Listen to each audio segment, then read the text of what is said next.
सत्तेतलेच लोक आंदोलनात सहभागी होत आहेत. सरकारच समाजात वाद निर्माण करतंय अशी टीका रोहित पवार यांनी धनंजय मुंडेंवर केली आहे.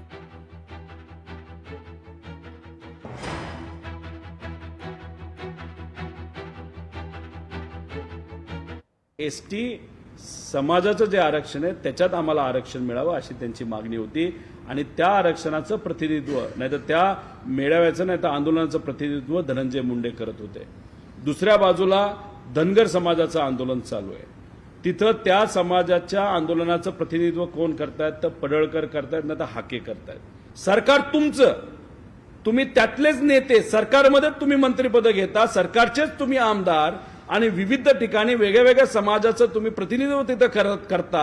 म्हणजे कुठंतरी सरकारच समाजामध्ये वाद निर्माण करते आणि तो वाद निर्माण करून समाजाच्या मध्ये जे काय दुरी निर्माण होते त्याचा फायदा ह्यांना स्थानिक स्वराज्य संस्थेमध्ये व्हावा असं सरकारमधले चाणक्य नीती करणारे सर्व नेते हे समीकरण बसवतायत असं आमचं मत आहे.